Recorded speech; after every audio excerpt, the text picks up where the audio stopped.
whose birth I witnessed from the very beginning, because among my hats, one is being the representative of the US government here in Genoa. I'm the US consular agent in Genoa. So I'm very familiar with migrations both way, and it is an honor for me to be here this afternoon and to chair this incredible panel of speakers. As I said before, I didn't read their curriculum, but I can just say that they are excellent scholars, because I am familiar with the level of scholarly research that this conference always brings to wherever it is organized.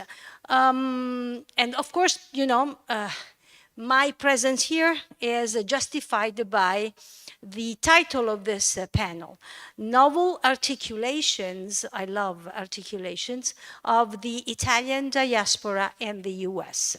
So I leave the floor to Marie-Christine Michaud for her paper, and I will be listening with deep interest, her speech as well as the others. I do look forward. Thank you very much for your presence. Thank you for being here, and thank you for to the organizers for accepting my paper. Okay, here it is. So I'm going to talk about Sweet Hope, which is a novel written by Mary Bucci-Bush in 2011. It deals with the experience of an Italian family, the Pascala family, in a cotton plantation in the Mississippi Delta, ironically called Sweet Hope, at the very beginning of the 20th century. In fact, the action takes place between 1901 and 1906. The Pascala family progressively got on friendly terms with the whole family. Yeah, otherwise, and a little bit closer. Okay, can you hear me? So the Pascala family got on friendly terms with the whole family, a family of former slaves they were working with. And here you've got the two families and the parents and the children. The novel spotlights the racial intersections between Anglo-Americans, the plantation managers, Italian migrants, and African Americans, underlining the special status Southern Italians acquired. In fact, they stood in an in-between space, lost in the racial spectrum established by the social order in the Southern states after the Civil War. They were seen as enslaved workers, inferior to whites and hardly superior to former black slaves, who considered them superior to them or their equal according to their circumstances. So between 1901 and 1910, some 2 million Italians migrated to the US, and only 2% settled in the states of the former Confederacy. They decided to go to the southern states because of the promise to find work in the cotton and sugarcane fields. American plantation owners encouraged the coming of Italians as they were an exploitable labor force. The system of peonage they were kept in maintained them in misery and a kind of slavery, working hard, being controlled by the armed guards of the plantation, and remaining in poverty, if not starving, without mentioning the inhospitable environment and diseases, the malaria in particular, which make conditions of life perilous. So in addition to be maintaining a desperately low social and economic status, Italian workers were often victims of racism from the Anglo-American population. In fact, the Italians had an ambiguous racial status and stood somewhere between whites and blacks on the social ladder, in effect, in the southern states. Considering the fact that the racial and social ladders overlapped, they occupied what David Rodiger called an in-between position. Their conditions of peonage side by side with that of former slaves in the plantations made the differences between the two groups more flexible, even blurred. A typical illustration of this badge of inferiority they were facing is the wave of lynching they were victims of between 1878 and 1919. 13 Italians were lynched in Louisiana, and everybody remembers the famous lynching in New Orleans in 1891. Anglo-Americans considered Italians as a threat for the social, racial, and political structure of Southern society. Italians shared some work and economic interest with blacks, which built some sense of solidarity. At the same time, because they benefited from a quicker economic mobility than blacks, since they were not completely black and were not former slaves. The Italians' presence was also resented by former slaves who considered them as white, or at least more privileged than they were. So their in-betweenness was a source of social marginalization, and the Italians tried to get closer to the white majority group and distance themselves from the black population. So it was the general idea, the general history, and now let's see how the novel illustrates this situation. So in the novel, the Pascalas arrived in Sweet Hope from southern Italy in 1901. Their settlement in the plantation challenged the binary system between whites and non-whites, because they stood in this in-between space.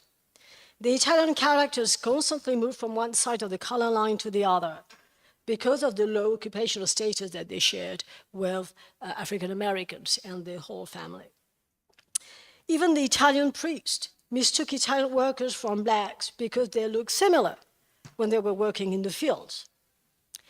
When Serafin Pascala became Step-Hall's friend, Lazzaro, one of Serafin's friends who migrated with him, bemoaned Serafin's attitude because it induced even more discrimination and violence towards them. So I haven't got time to read the quotations, but here they are. Lazzaro did not trust blacks and wished to preserve the distance between them and his group in order to benefit from a better image. In fact, the Italians tried to keep the identity of Italians rather than being regarded as white or black.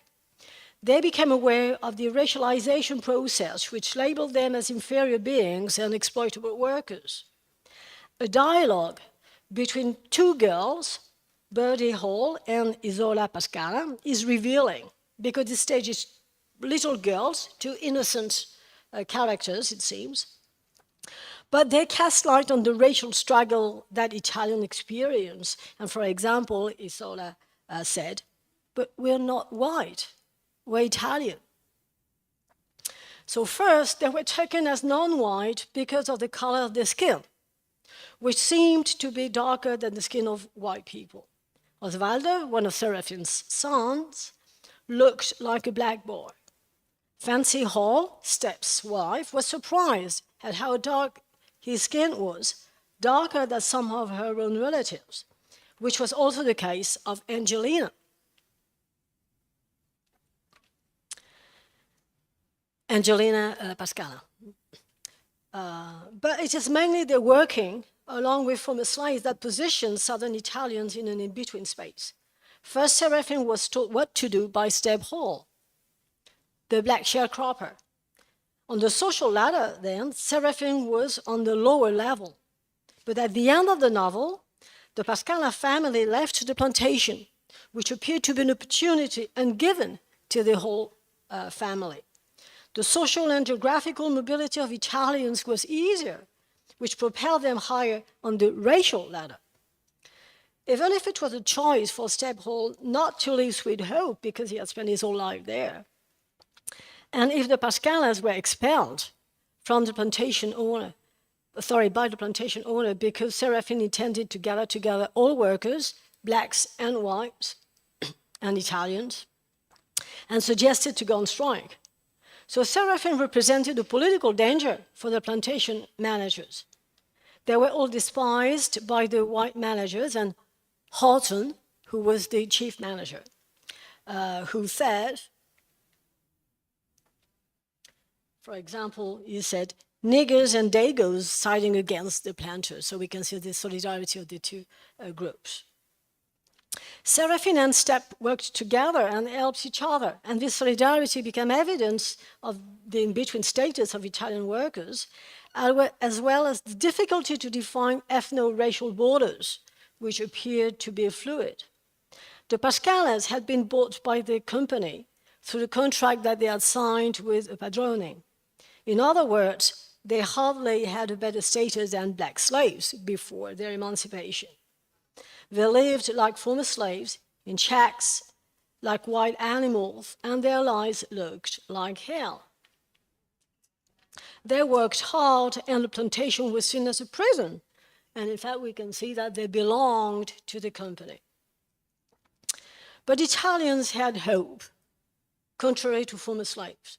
The importance of promises must not be neglected in the process of adaptation, as well as the Italians' acceptance of the conditions of work on plantations. The hope to improve their lives, which had not been offered to slaves and hardly provided to emancipated blacks during the Reconstruction era, which situated Italians on a superior level to black workers. Not to feel too depressed, especially in front of his children, Serafin showed optimism and kept mentioning that his family would be able to leave the plantation and even buy a farm. A symbolical element in the novel to prove that Italians were in this in-between space is Horton's attempt to rape Angelina. He raped Leslie. Leslie was a black girl of the plantation. But in spite of his sexual appetite, Horton did not succeed in violating Angelina. The difference between Leslie's and Angelina's situation may come from the fact that Leslie is black, while Angelina is Italian, which would have questioned Horton's legitimacy to rape her. In Horton's eyes, he was entitled to rape Angelina, since she was not totally white, and since it was a common practice for white men, plantation managers and owners, to abuse slave girls.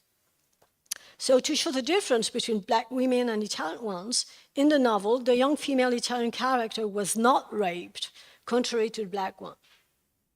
References to the legislation asserting racism and discrimination in the United States before the Civil War and persisting throughout the Jim Crow laws are present all along the novel in filigree. The author shows how Italians, like black people, had to submit to the racial policy implemented in the Southern states. The passage is most revealing. Chapter 20 deals with Lazzaro and two friends of his who had left Sweet Hope to find a job away from the plantation. They had obtained a permission to live from one of the managers, but Horton considered that they had signed a contract so that they belonged to the plantation. Thus, he took them back, tortured them, nearly hanged them, as had been the practice when slaves were captured after they had tried to escape. So the parallel between the bad treatment of Italians and the one implemented to black slaves testifies to the unfailing back and forth movement from one side of the racial border to the other among Italians. The friendship between the Halls and the Pascales is evidence of the in-betweenness of Italians. Such friendship is introduced as soon as the first chapter of the novel, when Serafin rescued little Toby, that is to say, Step's son, from drowning in the river. Beyond the difference of the skin color, beyond mutual prejudice, the two families became friends, which is symbolized by the characters sharing food and having parties together. First, the Pascales did not know if they could get along with the Halls because of the differences in cultural practices. In the first chapter, for example, they were given some corn to eat by the Halls who wanted to thank them for rescuing little Toby. But they didn't know what to do with this corn, because in Italy, corn is just the food for animals. But the real challenge to the system comes from the young generation. Children were ready to cross racial, ethnic, and community borders. Their social lives evolved beyond the borders of the groups. Black children and Italian children became friends. But when tension aroused between the two groups, they were forbidden to see one another by their respective parents. But they all carried on meeting and playing together. They not only disobeyed their parents, they also question the social system. In the novel, the young generation bears a message of optimism. These perpetual ties were embodied by the baby to be born of Angelina and Calvin. Angelina and Calvin were in love. Intermarriages were unusual, even forbidden by the Jim Crow laws. But love was stronger than prejudice and law. But the parents were aware of the dangers that any challenge to the system could provoke, and they all stood against the children's relationship. But to soothe the tensions arising from Angelina's pregnancy and to insist on the hopes that the young generation may represent, humor is used. Isola was puzzled by what her family was experiencing and by what she had seen. In fact, she had witnessed Hortense raping Leslie, and the baby born from this rape was white-skinned with red hair, like Hortense. So Isola felt bewildered by all these questions of rape, pregnancy, birth, and race. So she asked her brother, if someone rapes you, your baby turns white? So the challenge to the system is emphasized by the fact that Angelina decided to separate from her family at the end of the novel. When her family left the plantation, she decided to stay with the Halls. The Pascalas and the Halls were eventually linked by blood ties, since Angelina would give birth to Calvin's baby. Such an interracial birth exemplifies the close, even intimate relationships that Blacks and Italians experienced. Revealingly, even if at the end of the novel, Seraphine and Step had quarreled because of the tension that Calvin's death had provoked, they remained attached to each other, but from a distance. They were torn between their pain, anger, friendship, and pride, but they would be linked by blood thanks to their grandchild. This is how the text is printed. So the way that the author separates the two paragraphs brings about distance, but at the same time, the action continues from one paragraph to the other one, revealing the complicity of the two characters. This is emblematic of the Italians' difficulty to assert their identity in the process of adaptation to the American environment. So, Sweet Hope, the novel, is an illustration of how Italians could build strong ties with Blacks who helped them to cope with the new environment, the whites' expectations, and racism.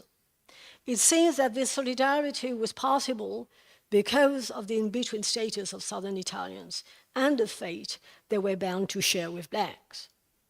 The racialization process referred to in the novel is defined as one of the pillars of the system operative in the states of the former Confederacy.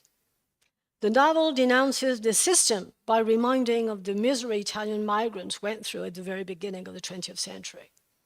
By highlighting their interaction with Blacks, it also condemned the ill treatment former slaves had to cope with.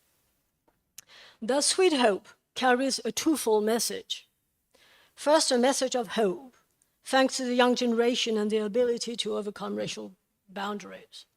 And second, a warning against oblivion. Thank you for your attention.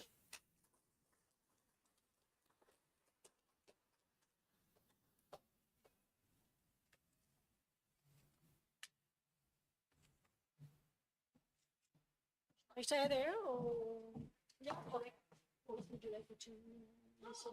Okay, thank you. Thank you. Thank you very much. I have never thought of looking at you know, the Italian migration, walking on the border, you know, the feeling of in-betweenness.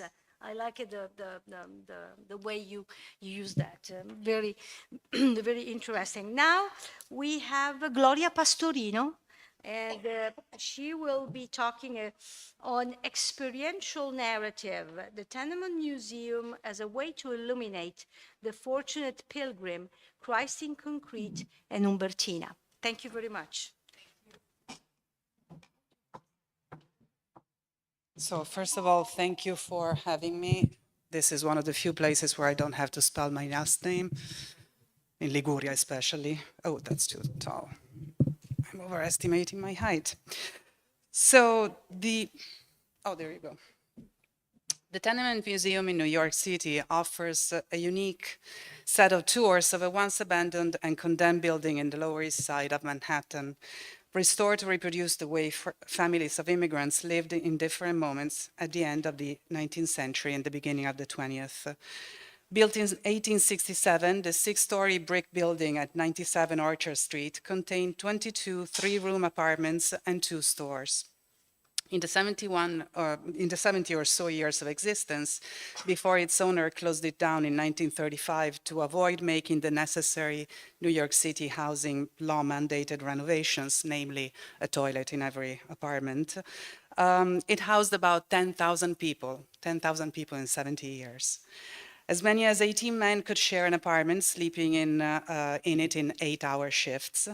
And to comply with the tenement laws of 1901, the building introduced indoor toilets, 1 per floor, with air shafts to ventilate them, a sink, and a window cut into the apartment partition walls to let light seep through from the outside windows. Visitors now can choose among several tours that illustrate the lives of German, Irish, Jewish, and Italian immigrants who lived in the building in the 19th and 20th century, or in more recent post-World War II and 1965 settlements. So it goes through several layers of immigration, not just Italians, but the various little towns, right? Little Germany, little Ireland, little Africa, little Italy, little Athens, Chinatown, Jewtown, and the Dominican, Puerto Rican, Taiwanese successive arrivals of people who lived in the area.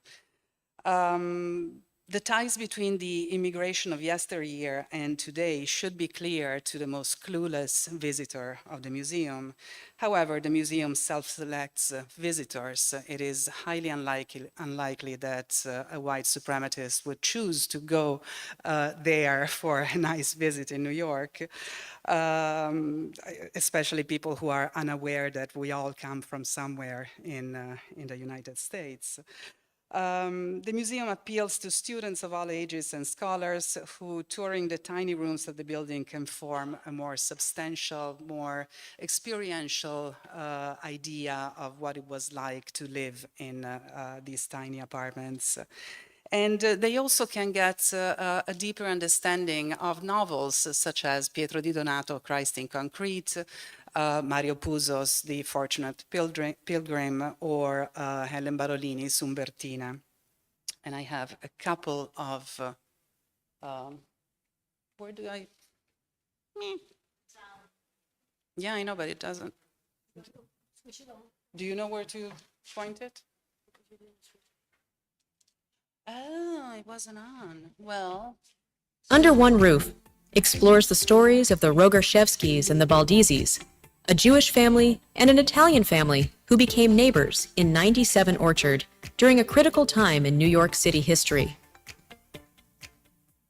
Through stories of shared meals, neighborly help, and advice on immigration status, we'll explore how these families respond to the conditions of immigration and the changing role of government in their lives. So this is one I'm not. Explore the Actually, let me show you this one. Family-owned explores the impact of immigrant-owned family businesses on the Lower East Side. The guided tour takes you to the 1870s Century Lager Beer Saloon, run by John and Caroline Schneider, and the 1930s auction house of Max Marcus.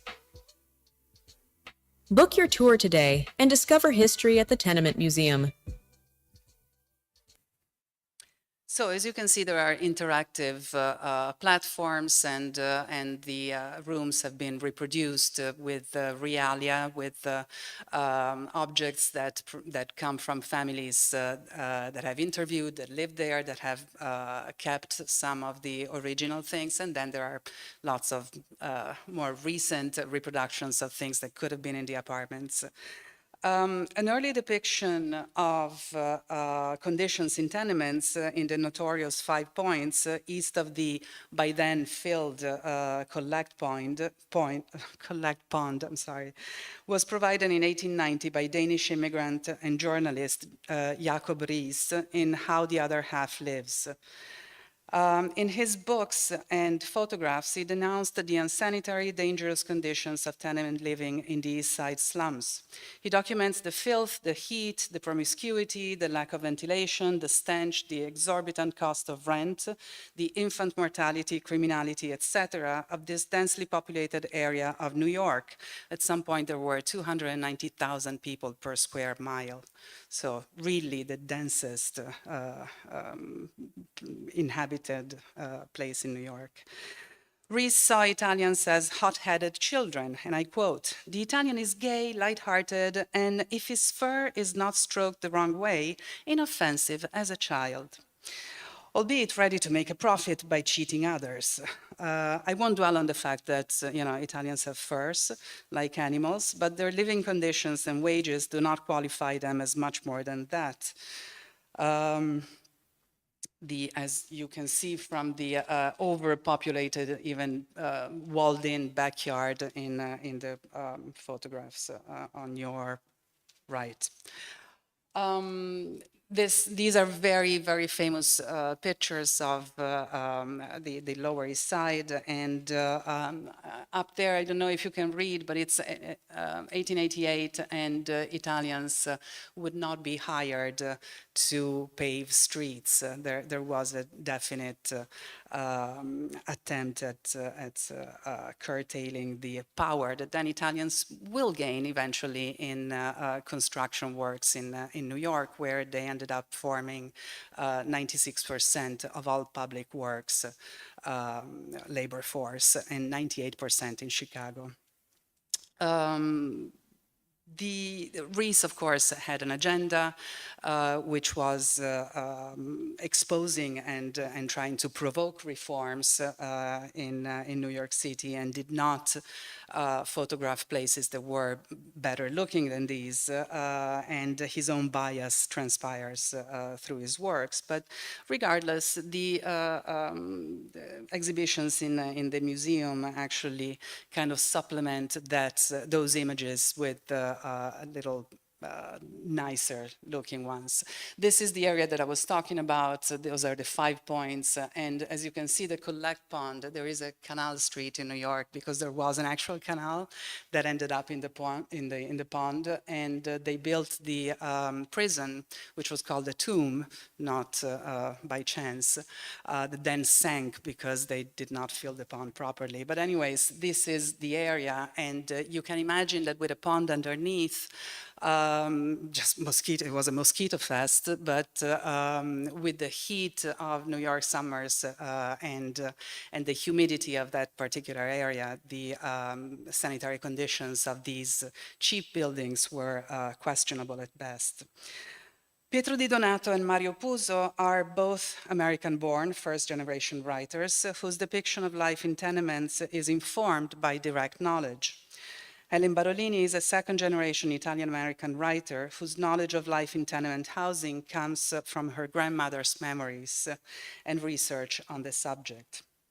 Each of them emphasizes a different aspect of tenement living. Their purpose is different. Their recollections shape their identity as new Americans whose place in the new world was built on labor, determination, and common sense. Di Donato's coming-of-age novel, and let me just ties his protagonist's life in close quarters with his widow's mother and 7 siblings to the demands of job, which is capitalized in the novel, the great meat-grinding machine that exploits and destroys the lives of Italian immigrants. The feeling of hopelessness and impossibility to breathe of 12-year-old Paul, who inherits the job of being the head of the family when his father is crushed in a building accident, cannot be escaped when one reads the novel. From the very first moment, I decided to focus only on the part of these novels that talk about tenement housing. And from the very first moment that Paul learns about his father's death, it's clear that the tenement has a very prominent position in the lives of these characters, because it is really seriously close quarter communal living. So he's carrying a pail of coal when one of the wives of one of the killed men in the accident comes and says, and looks for Jeremio, his father, and cannot find him. And then his father turns out to be the wop under the wrapping paper out in the courtyard. So the presence of the neighborhood is felt through the women who try to console Annunziata, Paul's mother, who is also pregnant with an eighth child at that point, and their voices, the voices of people and of the building, kind of mingle together, as in this quote. The toilet above flushed with watery roar, pish, trash gargled down the exposed pipe, and trickled away in its hollow metal throat. Metal throat. The building is alive. It has a plumbing throat. The first help comes not from the neighbors, but not from the institutions for sure, but from other Italians who are literally in the same boat. And Paul eventually gets a job with somebody who knew his father, whose name is Nazon, and Nazon self-appoints himself as godfather to the child. Who, however, falls victim to physical and I mean, he falls under physical and mental strain, because a 12-year-old working as a construction worker is clearly very fatiguing, and moreover, he doesn't get paid like the others. So he recovers in Tenement, and Tenement is also the title of the third part of the book.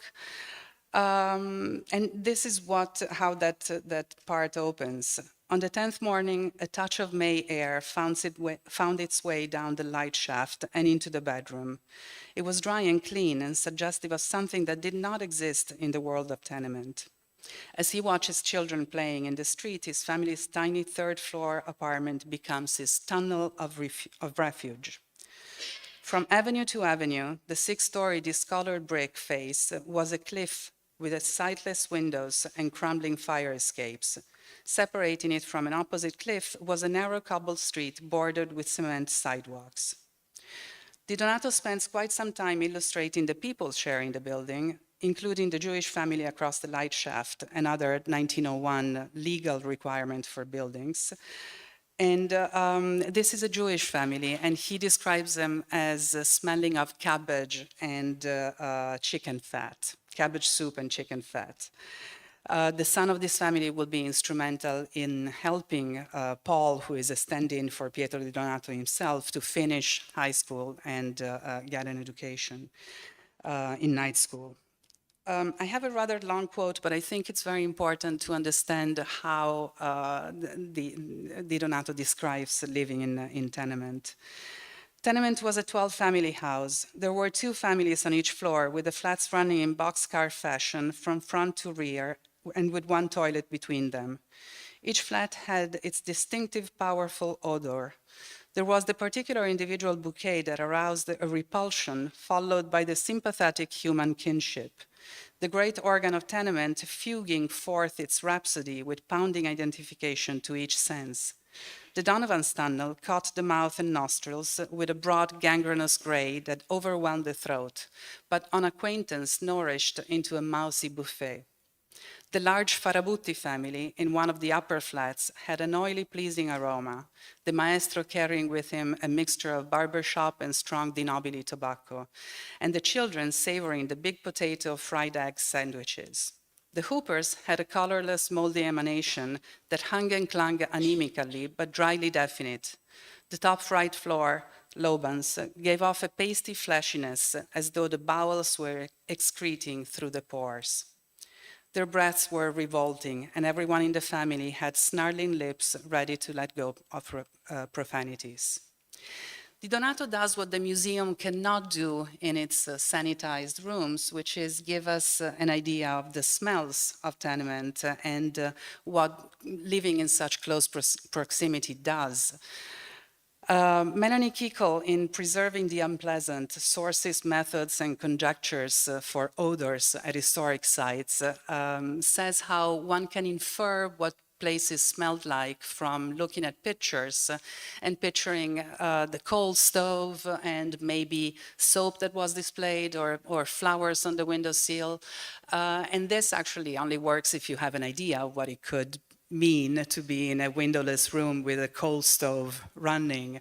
But it's an attempt to give this sensorial experience that perforce the museum cannot recreate. I'm not sure that we get many tourists if it smelled bad.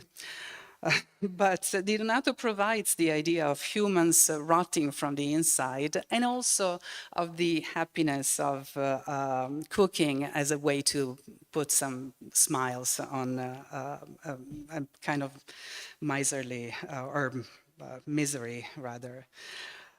Smell actually permeates his writing. There is a moment when when young Paul at 13, 14, falls for one of the neighbors, and he describes her in terms of smell. Again, also sight, but the smell is what attracted me.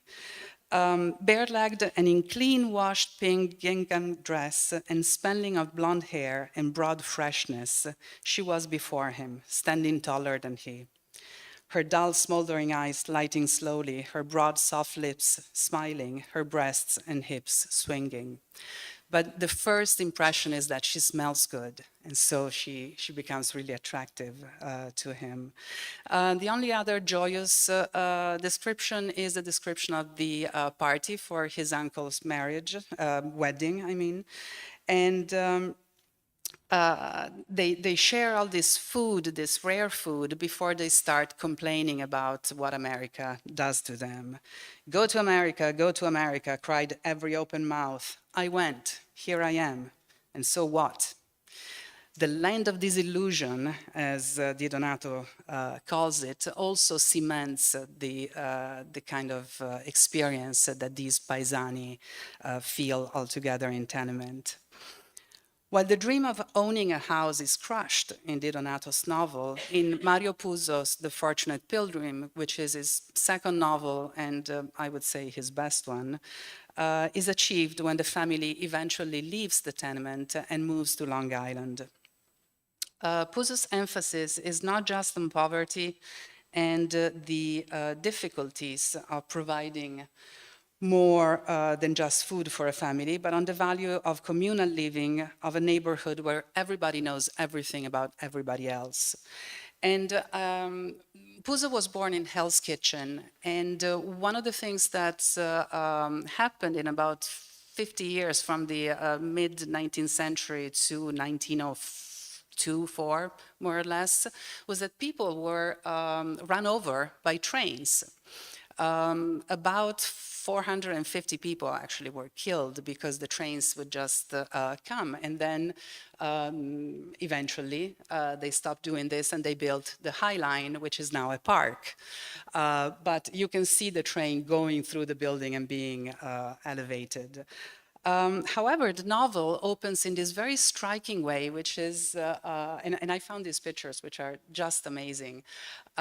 You can see there is a cowboy in front of the train, announcing the arrival of the train, and that's exactly how Puzo starts, this kind of mythical way. These pioneers, these cowboys of the Lower West Side of New York, and I'll quote it because it's kind of a great, actually I won't quote it, you can read it up there.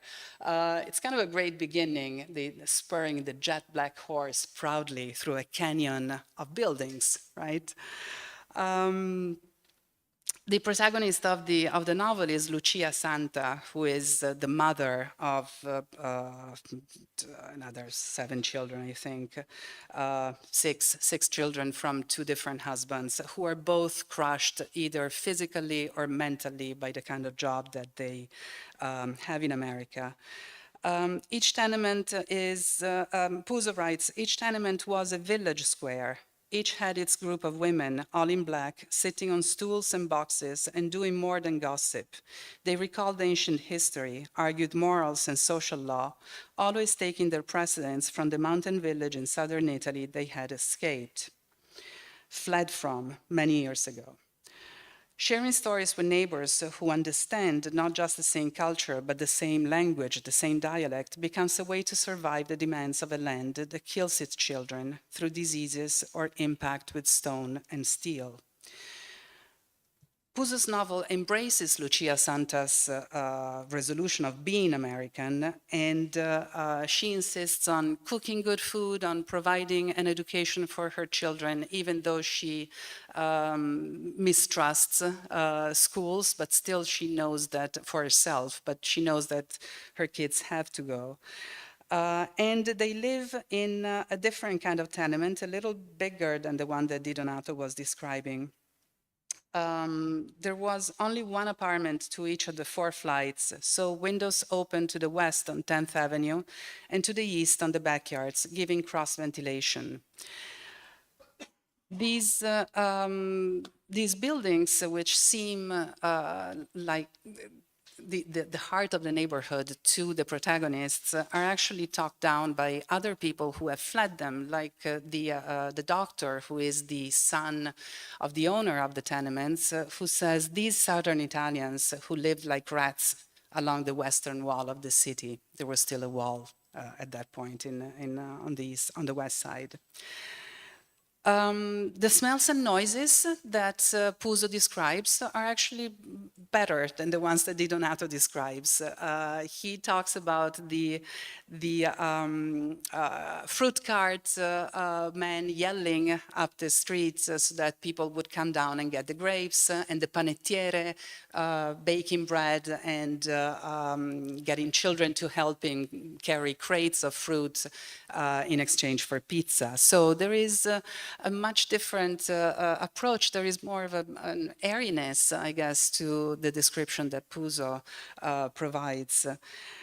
A similar escape, and I'm going to, yes, I still have time. Okay, a similar escape to a better life is described in Umbertina. Actually, I had some fun here comparing how the Lower East Side, in this case of New York, looked like Metropolis, the city of the future. Aside from the planes, it looks kind of like the same. This doesn't exist anymore, unfortunately.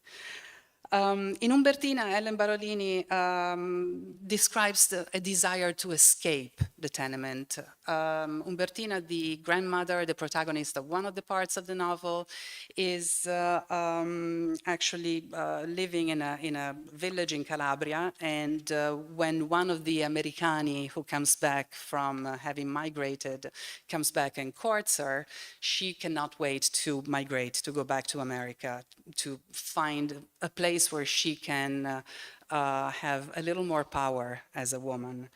And however, when they get to the Lower East Side, and then actually they get off at Battery Park off the boat, and then move on the Padrone's carriage to the Lower East Side, she is aggressed by the way that New York looks. Out in the open, Umbertina's eyes were assaulted by a throng of buildings all around them. They began the trip from the docks on the Battery at the end of the island, some 40 blocks across town, up Broadway. They were headed for Mott Street, where it ended in Bleecker, just a block or so west of the Bowery. Her eyes ached with endlessness of buildings that shut out the sky and sun, with crowds of people, wagons, and carriages. Horse-drawn trolleys, sprinklers, warehouse goods, everything is in the already crowded streets. And as they approach the Lower East Side, she writes, a rickety old wooden building of 2 and 3 stories were wedged between taller brick buildings whose fronts were festooned with the black tangles of fire escapes, over which clothing, mattresses, bedding, and people were draped. Sidewalks were jammed with stands of merchandise and with rubbish cans, forcing people into the street, which was itself thronged with pushcars, delivery wagons, peddlers with trays over their shoulders, running urchins, and dogs. Their house on Bleecker Street houses 40 people by the elevated train that shakes it and hosts a saloon. The grime of the hallway and stairs is matched by the smells that her family has to inhale on the way to the top attic room, which is also the hottest room, but is praised for not having anybody upstairs. And I quote, "As they went up the stairway, the heavy smells of cooking enveloped them, and an undefinable stench that they would soon recognize as that of human bodies, unwashed, closely packed in unaired spaces. They could clearly hear the sounds of tenement life, babies wailing, men cursing, women screaming out of windows. This inferno of bodies corresponds to different bulges, to different places of the city where Calabrians, Neapolitans, Sicilians lived all together because they spoke the same language. And I'm not saying anything new to most of you. Eventually, when they move to Cato, she opens a spaccio. Well, she starts making sandwiches for workers, then opens a spaccio, then opens a grosseria, which is an Italianized English word, obviously. But it does exist because this grosseria closed because of COVID, but it still existed on the Lower West Side. And they were the inventors of the hero sandwich, by the way. So she becomes an entrepreneur and builds up a business in Cato, New York, once she moves out of the city. Anyway, in all three novels, tenement life is a substantial element in the development of the protagonist's identity, making the promiscuity of close contact living quarters either a protective cocoon, albeit marginalized and marginalizing, or a suffocating cage to escape. The Tenement Museum helps provide visuals, albeit sanitized, of how the physical quarters of early immigrants' life shaped the way Italians settled and integrated into America. Walking through the narrow hallways of the building at 97 Orchard Street and standing in the rooms of its minuscule apartments offers a different kind of narrative that is both historical and novelistic. Thank you.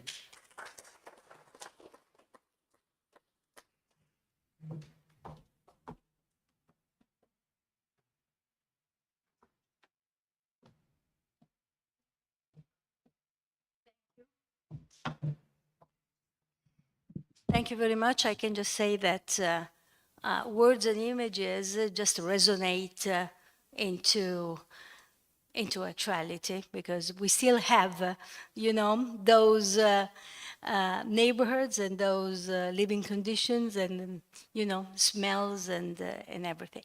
So the closing of the end sentence of Gloria Pastorino's speech leads to yours, truth and fact and novelistic. Exactly. And, Christina Marrocco, the novel as portable exhibit, how diasporic fiction reaches into truth and fact. So truth, fact, and fiction. Would you like to stay there? Yeah, I'm going to stay here. Okay. If you don't mind, I'll just change it up a little bit. So I'm so grateful to be here, and I'm glad that you two went before me, because I think what I'm going to talk about is going to tie, you'll hear the caffeine in me, slow down a minute. It's going to tie really nicely into what I have to say today. Also, I have a strong Chicago accent, so if there's anything you can't understand, ask me later and I'll repeat it for you. I think my PowerPoint should automatically, there we go. Okay, and just to be clear, I'll just press the down key, correct? Okay, excellent. So I want to talk to you today about the novel as portable exhibit, and I think we already saw evidence of that. The way the smells work, the way the visuals work, the way that when you read a novel, you step into the life of. It's a beautiful museum. That's what fiction is in so many ways, that happens in our heads. I'm a professor of English, creative writing, literature, and women's literature in particular at Elgin Community College outside of Chicago. I'm also an author, and I'm going to speak to you from kind of both of those spaces today because I'm writing Italian-American fiction, and I'm trying to write it with that in mind, with the idea of a portable exhibit. Because as a third-generation writer, I know that I'm going to be the source for the future of what people understand as diaspora, as well as the other writers who are doing this. And I'm also prose editor at Ovunque Siamo, so I'm looking at things also as an editor. So those things, whatever we are and whatever we're doing in our work, come together in the way we understand what the diaspora is. So the novel is today's focus, but certainly creative fiction and poetry work in these ways as well. And diasporic or not, it's always gotten at the truth. Fiction has always gotten at the truth, and sometimes in ways it's even more true than nonfiction. So let me back myself up with some other people who've said similar things, and I'm not going to belabor you by reading those. But fiction allows us, through character development, through imagination, through pausing in places and making the reader really inhabit space and inhabit drama, it makes people look at large T truths, you know, these bigger truths, at the same time as they look at the small T truths, which are the details that happen, the historic details. So a good fiction writer who's writing diasporic fiction has to also be a researcher. They have to double check everything that they're writing, their own observations, but also, yes, should that linoleum be read in 1944 in a Chicago kitchen of an Italian American? It's got to be accurate too. And that's what helps to make it exhibit and not just imagination. Okay. So story builds on the emotional. And, you know, let me do this real quick. Okay, that's just my bookshelf, guys. You know, Aristotle and pathos, right? Pathos, pathos, pathos. When I have my students read, and I have them read Italian diasporic literature, among other literatures, even though I'm not in an Italian studies program because I can, so I do. They connect through the emotion. They connect through the feeling. They carry that with because they're having an emotional reaction to it.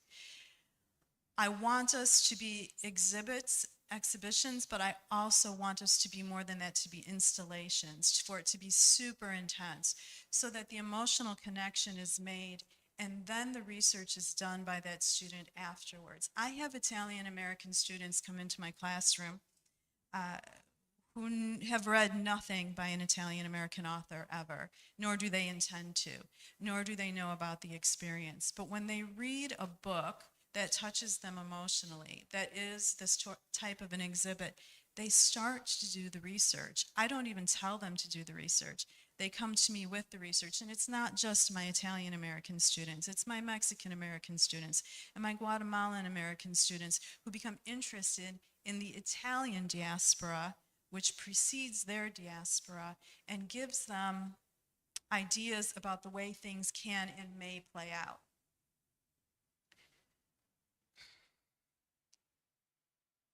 So one of the things that has to be done in order for a writer to write realistic or even naturalistic Italian American diasporic literature is you have to start breaking some codes.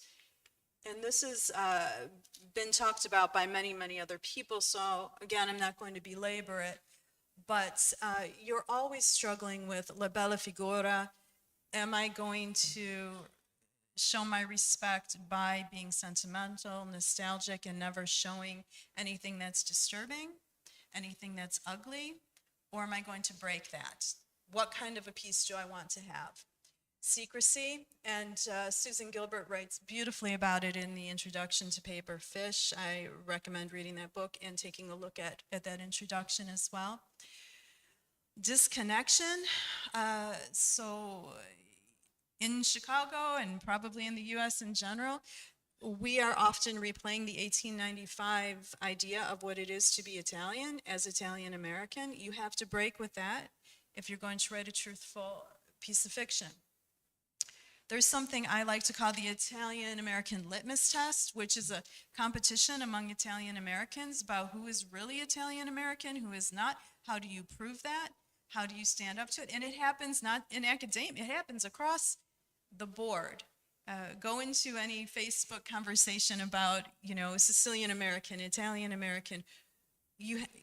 There's a lot of fighting for position. You have to let that go as you write, because it can't be in your book. And then assimilation guilt, which accompanies that, language loss, loss of culture, suspected loss of culture, and the flip side of the coin, which is egotism. So all of that is what has to be broken with. And I think Tina DeRosa does it in Paper Fish. I'm going to talk to you for a second about Paper Fish.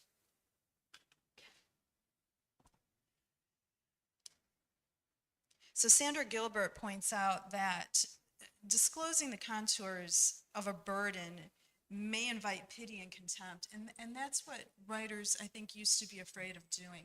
For me, Tina DeRosa breaks that. She's so seminal. She's a feminist writer and really an inspiration. So she's breaking that. Describing a treasure may inspire jealousy or thievery. And then Gilbert goes on to describe Paper Fish as achieving a telling of an Italian-American childhood that is both a source of sorrow and a cause for celebration. And she's absolutely spot on, of course. And it's a portable exhibit, immersing the reader in the sweeping beauty of the liminal space, Italian-American characters, and it's a story of beauty, love, heartbreak, even celebration, but it's not a story of humor. And here's where I'm going to switch a little bit. I'm going to switch down a different lane. I think that part of the exhibit, part of the installation, is that we're going to start weaving humor in. And Fred Gardefe has spoken eloquently. He's got a book on this. He's got a talk through UIC that's on YouTube that you can watch. It's really wonderful. Italian Americans in particular have been very slow to be able to laugh with themselves and laugh at themselves in literature, but also in film and even in comedy in certain ways. So I think we're beginning to do that. I think we're beginning to answer the call that I feel Fred has made and beginning to write things that embrace the comedic. So a long history of writing about the struggles now, but can we add comedy into the struggle? And how do we do that respectfully? And I think the key is that there is a reverence in irreverence. There is a truth-telling in letting go of the protective figure. And I'm going to give you just a quick anecdotal. When I was growing up, you did not laugh at my parents, okay? I laughed at my father one time. Laughing at, making fun of, in my home and in the other Italian-American homes that I visited was not something that ever happened. Laughing at and making fun of with love is something that I'm trying to do in the literature that I'm writing because I think it's necessary. I think that the refusal to allow that comes from fear, and it comes from a protectiveness because of a very painful immigration experience and an othering. Right? So if we're healed, and I don't want to sound too new agey, but I think we're going to start naturally embracing various levels of comedy. So,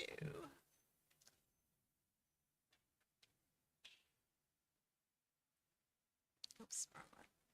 Okay, so I'm going to talk about two books today. I'm going to read just a tiny bit from each one. If I get to 5 minutes, would you let me know so I can, okay.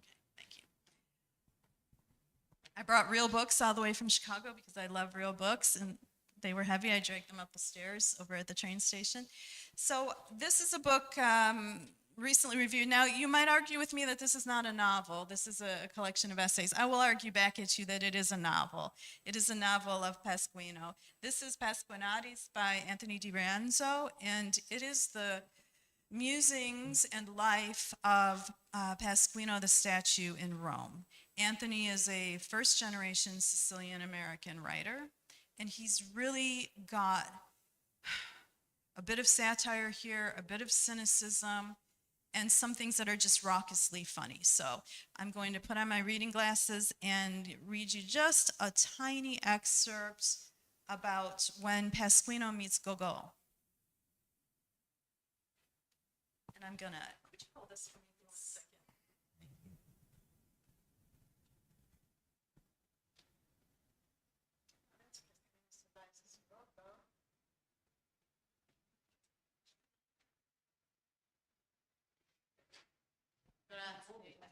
No, no. I'll sit. I think I'll sit. So I don't have to do that. Okay. A perpetual spree. Pastorino carouses with Nicolai Gogol. On a fashionable street in Rome, a brisk Sunday walk from the church at the top of the Spanish Steps stands a 6-storied apartment house. I love this old building for personal reasons, but because its cracked facade of sepia plaster is so shabby compared to the area's gilded shops and marbled offices, most people ignore it. Today was no exception. As usual, the ground floor bar struggled to attract a matinee crowd from the next door theater. I, however, had come to gaze at the second floor apartment above the bar's entrance. Displayed between its 2 shuttered windows were a marble plaque with inscriptions in Russian and Italian, and a bronze relief of a slouched little man with an unruly mop of hair and a large hooked nose, Nicolai Gogol, the great comic writer. He lived here between 1838 and 1842. In this brief period, we were boon companions in what seemed a perpetual spree of hijinks and fine dining. I rekindled Gogol's imagination and restored his confidence to write again after a long depression. Gogol, in turn, reawakened my zest for Rome, an endless banquet of sights and sounds, smells and tastes, and a time when I was disenchanted with it. I blamed Pope Gregory XVI. Elected in 1832, he was the worst killjoy to ever sit on the throne of St. Peter. His repressive edicts, which included banning street lamps and trains, turned Rome into a dreary backwater. No one posted wisecracks on my pedestal. Young women dropped like underwatered geraniums. Young men slouched like overburdened donkeys. But that all changed when Gogol came to town, March 1837. An odd duck, I thought. Gogol in Russian means mallard. He told me this. A tow-headed runt with a big beak, he waddled and cracked but demanded respect. He was a baffling mixture of piety, impudence, humility, and arrogance. The next week, to my delight and amazement, he crashed Easter service at the Vatican, despite the prohibition against non-Catholics receiving communion at Mass. But Gogol, I later realized, had not gone to celebrate Christ's resurrection. No, he had gone to celebrate his own. So you can hear in the tone here that Di Rienzo is really keeping a humorous thread throughout this entire book, throughout this entire story of Pastorino. And that's intentional. And that's a movement into something more humorous. And it's our history, all of our history, and it's the history of an eternal city. So I think it's really interesting that he's doing it there. Now, I want to talk to you a little bit about what I tried to do intentionally with this book, and I hope was successful with. So,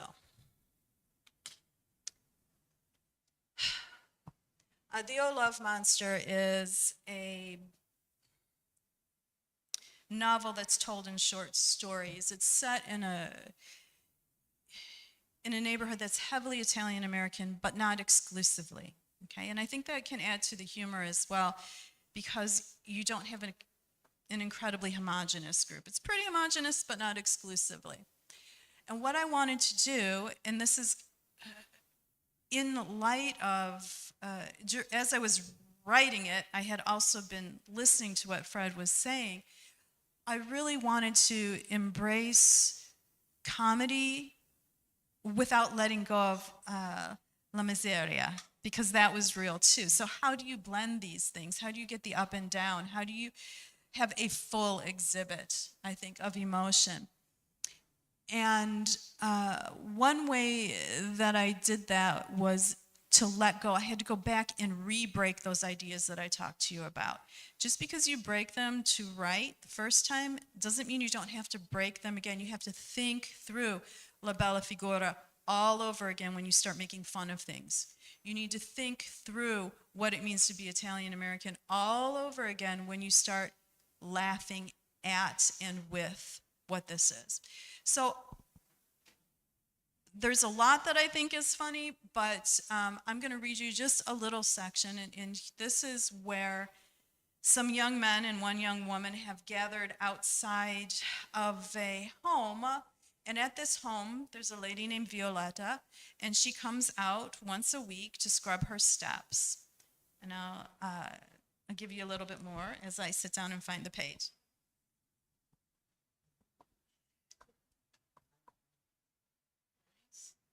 If I could just get LASIK surgery and not have to.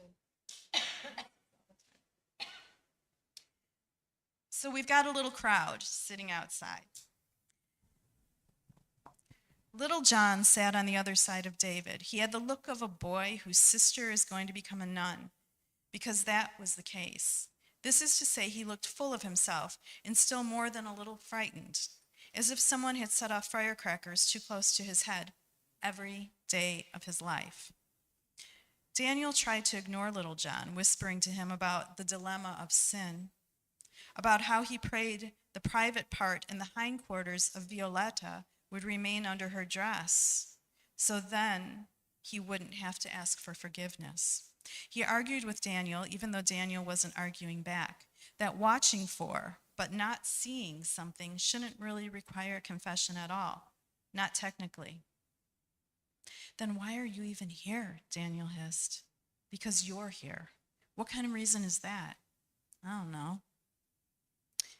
It wasn't that Violetta Contralto was a particularly beautiful woman. She was quite old, maybe 35. She was solid and a little ruddy. Her ankles were a bit thick. Her hair was dark blonde and pinned up all over her head. She wasn't even as pretty as Daniel's own mother, but that wasn't the point at all. The point was seeing the part of a woman he was most curious about, curious with a curiosity that nearly ate him alive. And even though he'd seen the shocking sight before, on several occasions, he felt it wasn't the kind of thing you see just once. It had knocked the wind out of him last time, and also the time before that. It never got boring. Every few minutes, Violetta sat up like a prairie dog, looked over the work she'd done, and when she did this, Daniel felt disappointed because the dress lowered safely to the backs of her knees. What if she just got up and went in the house? All that time he'd spent waiting would be for nothing. Daniel, like his mother, was a worrier by nature. So what's going to happen there is that all these children who've gathered to see poor Violetta scrubbing her porch are going to get the show that they want. Violetta does not wear underwear. And that's why all the kids gather. And it's a neighborhood kind of known thing. And I'm playing with the comedy there, but there's also a disturbing part of that. And I think the comedy cannot come without the pain, without the discomfort within that comedy. I think it's very complex. And I think we're working it out as we do it, because it's something that just doesn't appear so regularly in Italian American novels. And each writer is figuring out how to do this, but I think it's where we're headed, which isn't to say that, we're not going to have non-comedic novels being written. We're going to still continue to have those, and we still need those. And sometimes we're going to have things that are pure comedy. But I think we're going to be blending more. I think we're going to be reaching the heights of emotion totally in the things that we're writing. We're not going to repress. We're not going to be repressing this comedy anymore. What else did I want to say?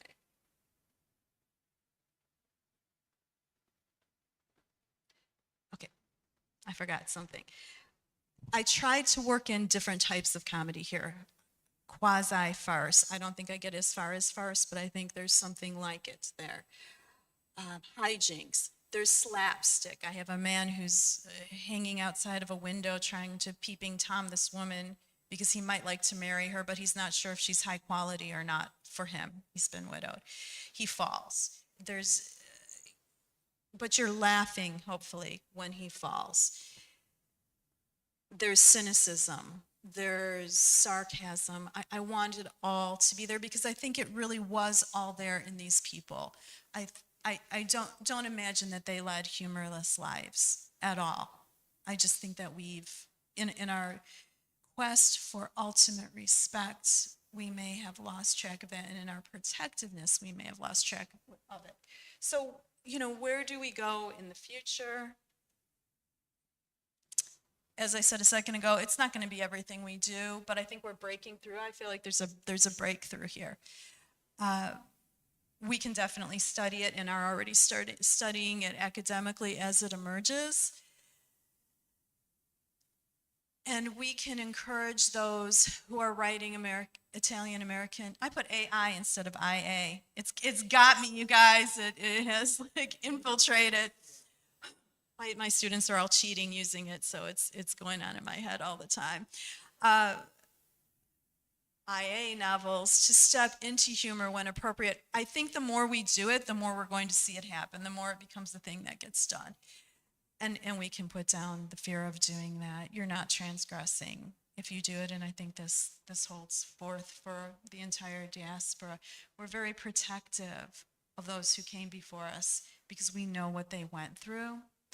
We tend to sentimentalize them, and we tend to protect them in little shells, but they can stand up to it. They can stand up to the humor. They're that strong. Thank you.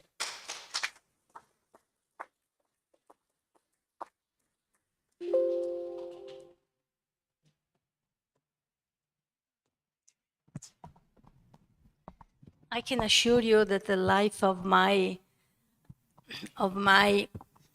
aunts and uncles in Wilmington, Delaware, or in Philadelphia or Washington, D.C., were full of humor, never humorless. I don't know how the other panels went because I arrived at the museum just for this. Should we have a question time? Anyone, would you like to? Please.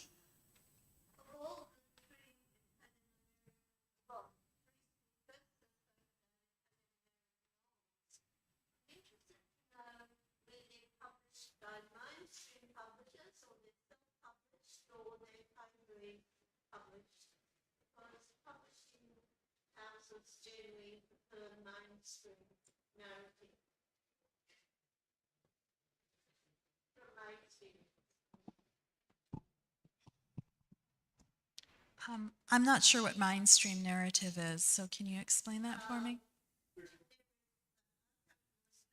Mm-hmm.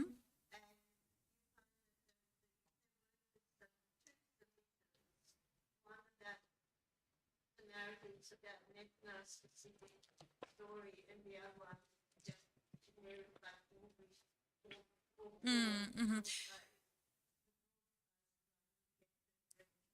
Yeah. I think that's an issue in the U.S. as well. Finding publication, you've got to have why publication is in flux right now anyway. Like, things are changing all over the place, and how things get done is changing. I can speak for myself as a prose editor at Ovunque Siamo, which is New Italian American Writing. We're a very, very small press. They published me and then hired me later to work with them.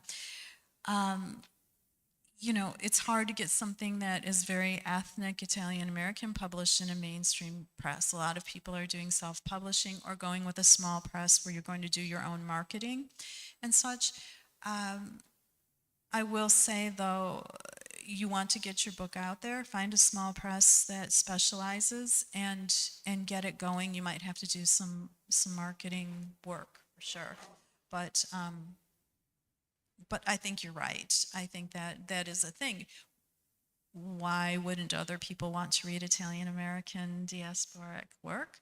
I think we've got to sell. I think we have to sell that idea. I think we need to get people reading it, because when it's in their hands, it's good work and they love it. It's just, you know. So, for instance, this book won Best New Independent Fiction in Chicago. Not Italian American independent fiction, but independent fiction. I think we also have to be bold and say that our work is diasporic, but our work is also for everyone. It's not just for us. That's my answer to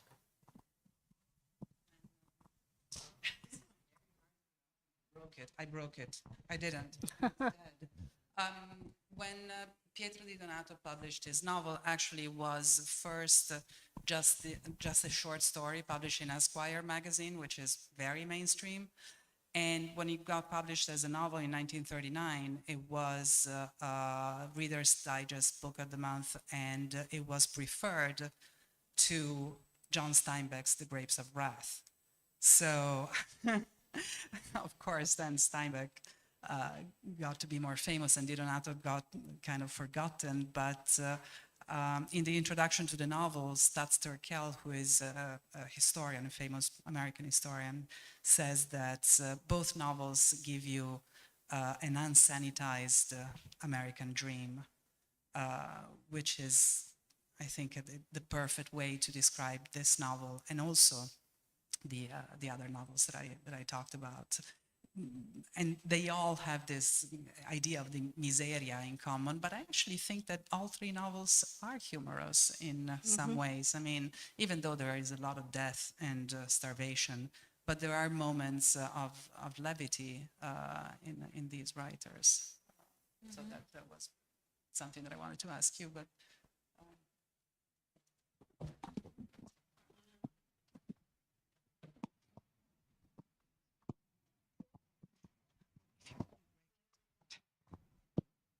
Okay, I haven't got much to say concerning the publication.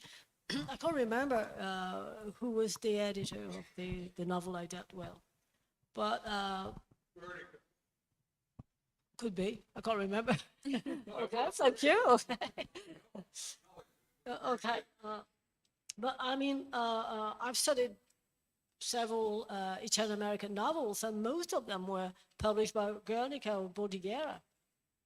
So I think this is a kind of common Italian American publisher.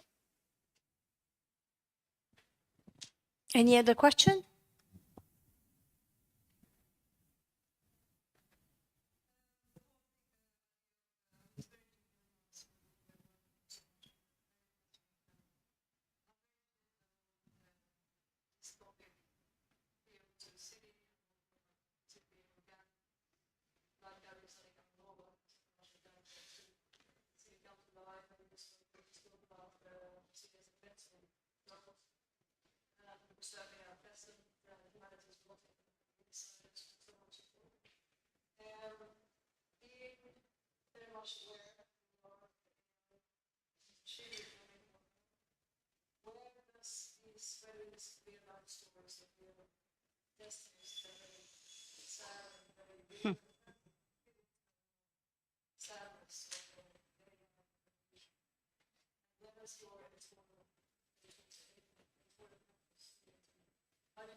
AI?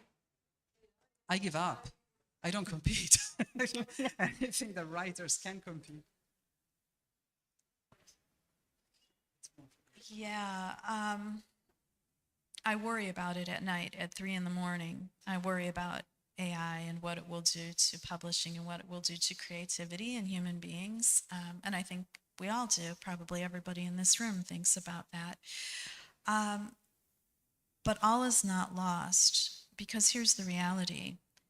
Who wants to read something that is written by it? Why do you read a book? You read a book to connect with the brain of a human being who maybe 500 years ago, maybe 20 years ago, maybe yesterday, had some massive thoughts and some massive understandings. and I don't think we read only for information or entertainment. I think we do read for connection to another human. And you know, we are these human monkeys, and I think we really like other human monkeys. So my hope is that the AI, it's going to do its thing, and people who want to read it will, but that there will be a large number of people who are not really going to be attracted to it. I'm seeing people announcing on their books, this is not generated in any way by AI, so that a reader can know that this is an intimate experience with another human being. And so while I worry, and I would like to cut it off at the knees, I don't have that power. None of us have that power, but I do think it's a new toy. And it's a very powerful new toy. But I do think we're going to continue to seek one another. That's what I think will happen, and that's what my hope is. For me, the image that I showed of the boys, they were really boys, announcing the arrival of the train so that people would not be run over, is emblematic of what you are describing. I mean, those trains are gone, and we're still reading novels. But it is the human element was the only thing that allowed people to survive in New York City when the machine was coming. So going off what you're saying, I think that hopefully we should be maybe not entirely safe, but you can't replace the real experience, hopefully.